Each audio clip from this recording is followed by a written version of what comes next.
most of these stories will be coming out of my book called Raised in Both Worlds. Raised in Both Worlds. And it's just what it says. I want to start this episode off with.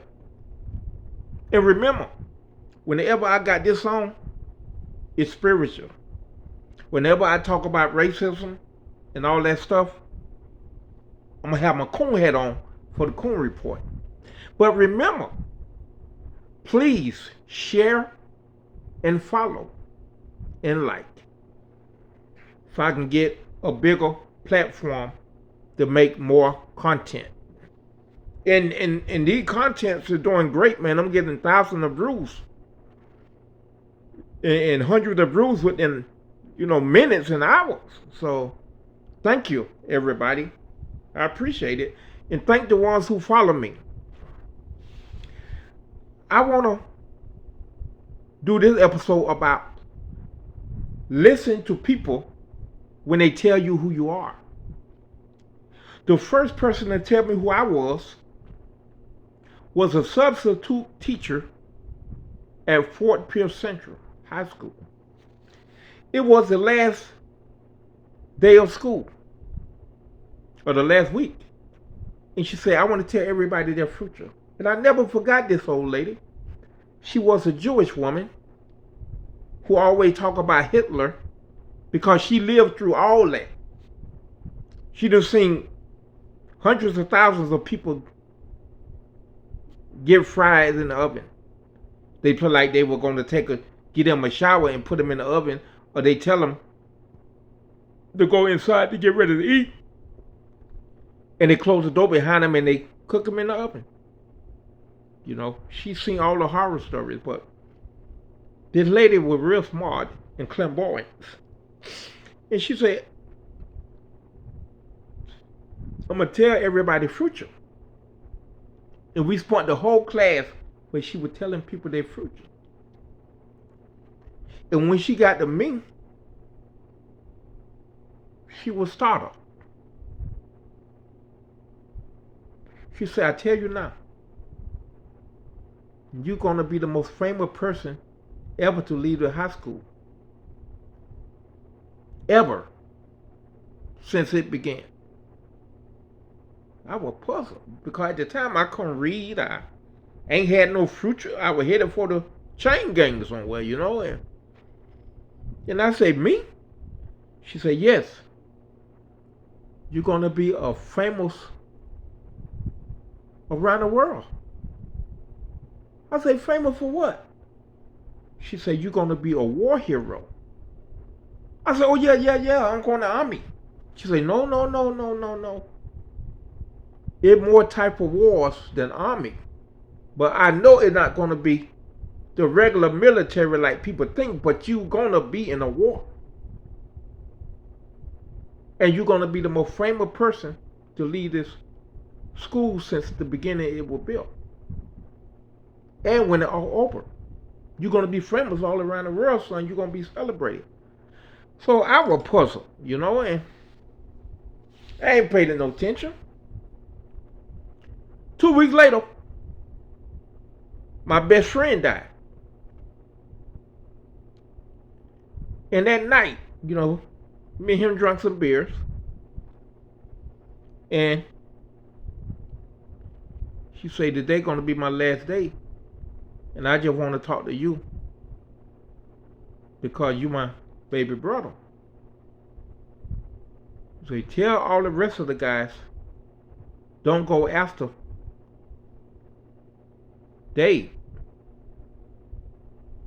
And he said, and you, for sure, don't go after Dave. And I tried to talk him out of it. His mind was made up. He couldn't get disability. He couldn't get a job because he had a handicap on. And he got tired of being homeless. He got tired of being hungry. And I say, Juster, man, can you wait 3 years until I get out of college? I'll make you my assistant. And you'll never have to worry about money no more. Just wait 3 years. Then I got to leave the day camp. I got to go. Right? We hug. I gave him my last $20. He said, no, Cam, you got to take that to court. I said, no, man. As I'm living, I can get my money, cuz. And we hugged. And I felt his tears running down my bike. And I know he felt my tears. And he said, you go that way, Cam. Don't follow me.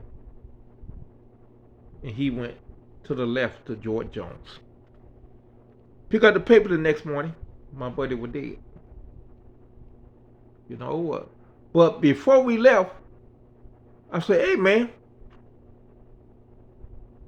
after you die, I said, take these $20. You're going to die, you might as well get drunk. I say, drink malt liquor and gin. That way you won't feel nothing, cuz. I say, but when you die, come back and let me know you dead.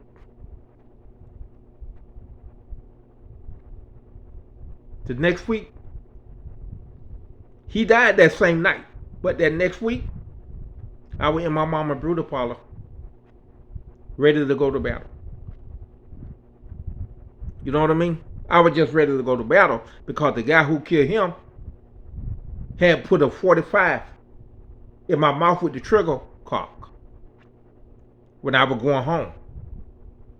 You know, and I made up in my mind. You know what I mean? I got all my weapons, laid it on the bed, put on my ninja suit. I was waiting for Dog to come, and then boom!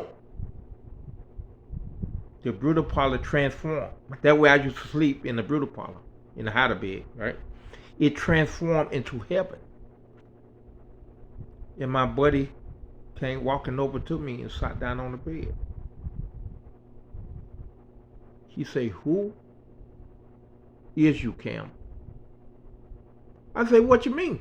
I say, and why would they let you come see me? Because I'm thinking, you know, he was a bad boy. You know, and I'm like, how the hell they let you come see me? He said, they told me you can talk in both worlds, Cam. I say, who you is on the other side, Cam? I say, some kind of warrior angel, dog. Who told you you can come see me? He said, heaven told me that it's okay for me to talk to you. Because they know I promised you that if I could, I would. And he talked me out of, you know, going to do the crazy thing, you know, where you say I'm end up dead or in prison and all that. And he said, Cam, you're going to make all us famous. Man, God's got something special for you, man. And then plus you somebody on the other side, right? So he talked me out of it. But check this out. When the guy had the gun in my mouth, he used to be my best friend. We were in the same gang. All of us were in different gangs, right?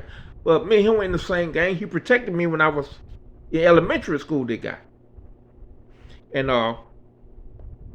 with the gun in my mouth, this is what he said. He said, I know I ain't gonna be shit. He said, but I know you go to college, all of us gonna be famous someday. He said, so I'm gonna let you live. But if I see you after the day, I know you ain't go to college because you gonna try to come get me for killing your punk ass leader. He said, so go to college and make all the famous, bro. How do these people know? All these strangers. And then this is going to have a part 2 because some more people told me that also. Thank you and God bless.